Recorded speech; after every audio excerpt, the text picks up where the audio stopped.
what if Skinwalker Ranch was real?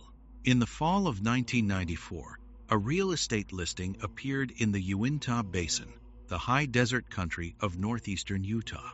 The listing described a 512-acre cattle ranch on a remote mesa with a single farmhouse, a couple of outbuildings, and a well that had not worked since the previous owner gave up on it.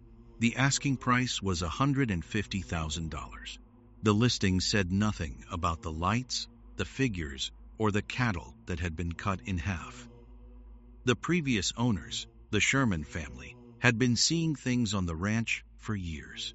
Animals had been found, with their organs removed, surgical clean cuts through the rib cage, no footprints, no predator tracks, no evidence of a human hand. There were lights over the ridges that did not move like aircraft, and figures on the road that disappeared when the headlights hit them. There was a small wolf-like creature that walked upright, that the Shermans had seen at least a dozen times, and that the local press had been hearing about from other ranchers in the basin for years. In November of 1995, a Las Vegas hotel magnate named Robert Bigelow bought the ranch. Bigelow had made his fortune on Budget Suites of America, a chain of extended-stay hotels, and he had been spending a portion of that fortune for several years already. The Skinwalker name did not originate with the Shermans. It originated with the Navajo, whose reservation sits about 150 miles to the south of the ranch. In the Diné tradition, a skinwalker is a witch, a person who has learned to take the shape of an animal, usually a wolf, a coyote, a bear, or a bird. The skinwalker is dangerous. The skinwalker hunts alone. The skinwalker is not a myth. The skinwalker is a warning. The first recorded wave of strange sightings in the Uintah Basin came in the early 1970s. A bull named Snippy, owned by a rancher named Harry Turner, was found dead in 1971 in a circular patch of scorched earth on his range. The bull had been drained of blood. The body showed no marks. There were no tracks, no footprints, no tire marks. The state brand inspector, a man who had worked the basin for 30 years, could not explain the death. The local press ran the story. The story went national.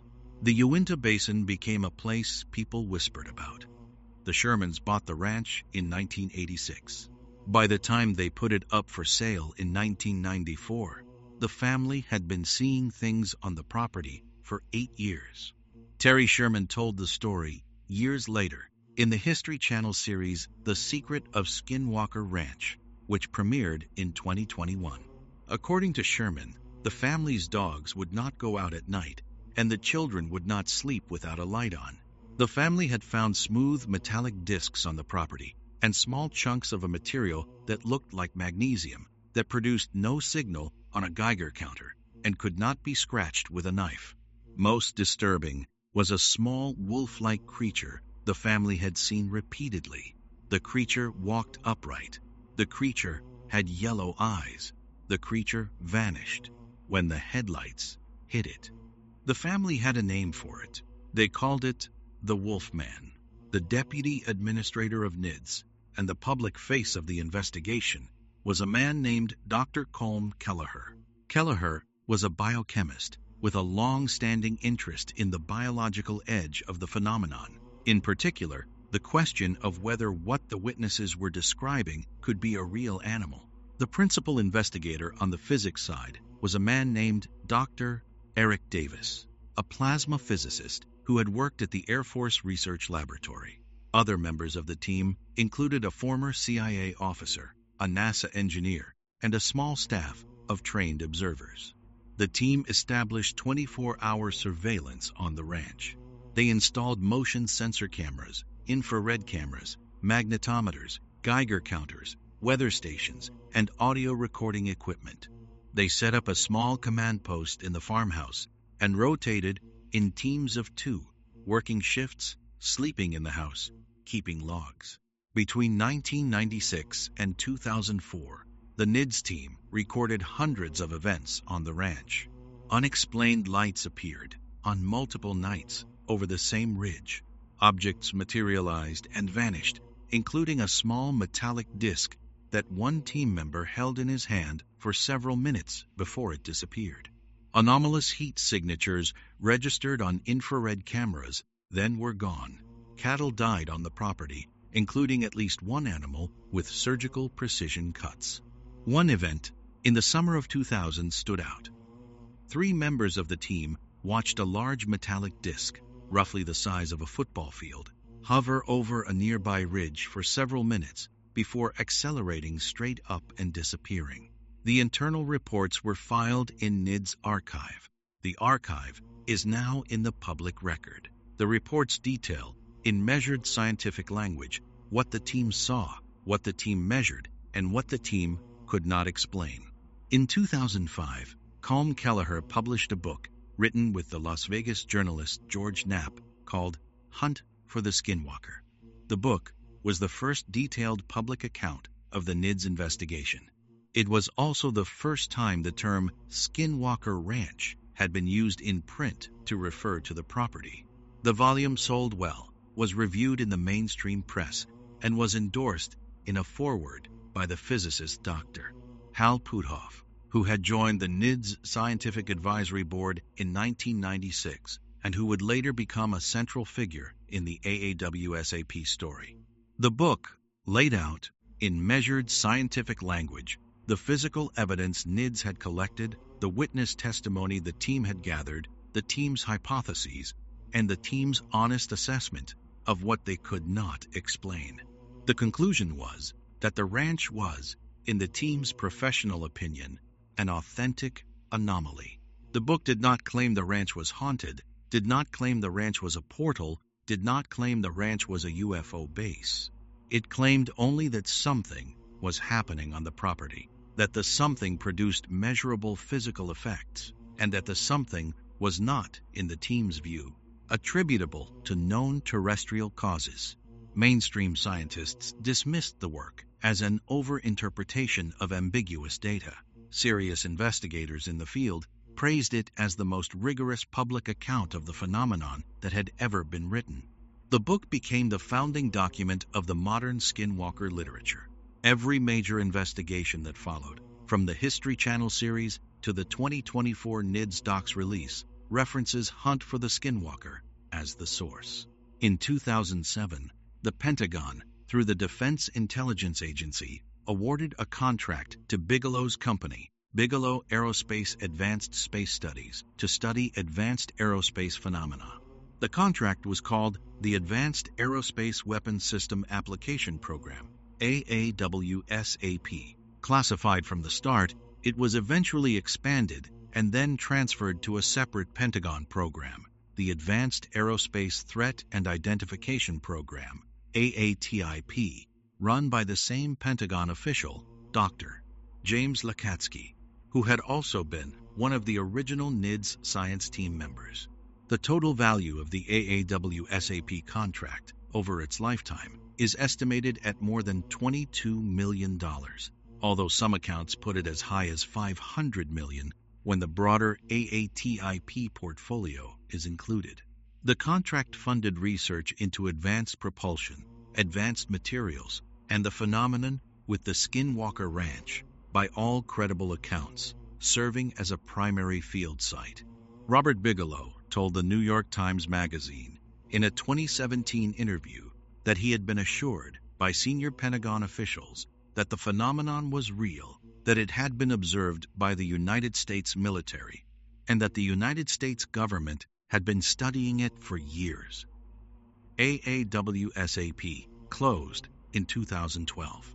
The follow-on AATIP program ran until at least 2017, when its existence was confirmed by the New York Times in the famous 2017 article, Glowing Auras and Black Money, that broke the AAWSAP story to the public. The Skinwalker Ranch investigation was, in other words, not the work of a private eccentric. It was the work of a Pentagon-funded program that ran for more than a decade. In 2017, the rock musician Tom DeLonge founded the To the Stars Academy of Arts and Sciences, TTSA. TTSA's mission, in DeLonge's words, was to research the phenomenon and to push for government disclosure. The TTSA founding team included Dr. Hal Puthoff, the same physicist who had been on the NIDS Scientific Advisory Board in the late 1990s and who had also been a technical advisor to the AAWSAP program. The team also included Luis Elizondo, a former Pentagon intelligence officer who had run the AATIP program in its final years. In 2021, TTSA began releasing the NIDS documents to the public in batches through a partnership with the History Channel. The documents included internal NIDS memos, witness interview transcripts, lab analysis reports, photographs of the property, and, most striking, several pages of a draft NIDS report that had never been completed. The reports detail events that NIDS had investigated on the ranch, in language that is measured, technical, and consistent across multiple witnesses. The 2021 NIDS docs release was followed, in 2024, by an expanded release that included the full text of the original Hunt for the Skinwalker manuscript drafts, additional witness statements, and several photographs of unidentified objects that NIDS had documented. The 2024 release also included, for the first time, copies of the AAWSAP contract language that referenced the ranch. Taken together, the NIDS documents are the most significant primary source on the modern skinwalker phenomenon. The documents have been cited by name in multiple congressional hearings on UAP, including the 2023 hearing before the House Oversight Subcommittee on National Security. In 2021, the History Channel premiered a series called The Secret of Skinwalker Ranch. The series ran for 5 seasons, ending in 2025. It featured a team led by a former military intelligence officer, a former NASA engineer, and a small group of physicists, biologists, and remote sensing specialists. The team was given access to the ranch, which is still owned by Robert Bigelow through a holding company, and which the team was allowed to investigate using a much larger instrument suite than NIDS had ever deployed. For the most part, the series was a sober, methodical investigation of the property. Ground-penetrating radar, a wide baseline magnetometer array, a LiDAR scanner, an array of broadband radio receivers, and thermal imaging drones were deployed across the mesa. A remote-controlled probe was used to explore the underground cave systems under the ranch, which several earlier investigators had reported as a possible source of the phenomenon. Over the course of the 5 seasons, the team documented, on camera, a series of events they could not explain. A bright, orb-shaped object was filmed, moving against the wind at low altitude over the ranch on multiple nights. A sudden spike in radiation at a specific location on the property lasted less than a minute and coincided with the appearance of a small object on the ground that the team was unable to recover. The appearance and disappearance of a small metallic disc on the surface of the property was filmed on more than one occasion. The series finale, in 2025, brought the team to a remote corner of the ranch where the LiDAR scanner had detected an unusual subsurface anomaly. The team drilled into the anomaly and recovered a sample of a material that did not match any known terrestrial mineral. Sent to 2 independent labs, the sample returned inconclusive results. The material has not been identified. It is August 13, 2026. The Skinwalker Ranch is still in private hands. The ranch is still being investigated. The lights are still being seen. The cattle are still dying in ways the local vet cannot explain. The figures are still being reported on the road at night. Here is what the public record contains. A family, the Shermans, who lived on the ranch for 8 years, who saw things they could not explain, and who sold the ranch to a billionaire who had been waiting for the chance to buy it. A small team of NIDS investigators, working from 1996 to 2004, who collected more physical evidence than any prior investigation of the ranch had managed, and who wrote the book that gave the phenomenon its modern name, a Pentagon contract, AAWSAP. that funded Bigelow's team from 2007 to 2012, and that has been confirmed by the New York Times and by multiple congressional hearings to have been a real program that studied real phenomena. A founding member of TTSA, Dr. Hal Puthoff, who had been on the original NIDS science team and who told the New York Times in 2017 that the United States government had confirmed the reality of the phenomenon. A History Channel series, 5 seasons, 2021 to 2025, that documented more events on the ranch than any prior television investigation.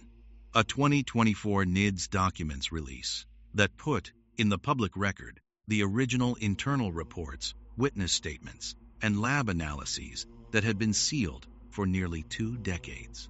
A material sample recovered in 2025 that 2 independent labs could not identify. Here is what the public record does not contain: a photograph of a craft in focus on the property in daylight at close range, a specimen of any biological creature that walks upright and has yellow eyes, a clear scientific explanation in a peer-reviewed journal of the lights, the figures, the cattle deaths, the material samples, or the subsurface anomalies. A second independent investigation by a different team with a different budget that has produced the same results. Subscribe for a new story every night at 8 p.m. Never miss a case. What if the Skinwalker Ranch is real? What if the lights over the ridge, the figures on the road, the cattle with the surgical cuts, the disc in the team member's hand, the subsurface anomaly under the northwest corner, the sample the 2 labs could not identify, are not a state folklore, not a hoax, not a hot air balloon, not a top-secret military test, but a record of something that is actually happening on a 512-acre piece of high desert in the Uintah Basin, in the same country that put a man on the moon in 2026? And what if the question is not whether the ranch is real, but who else knows about it and what they are doing with what they know?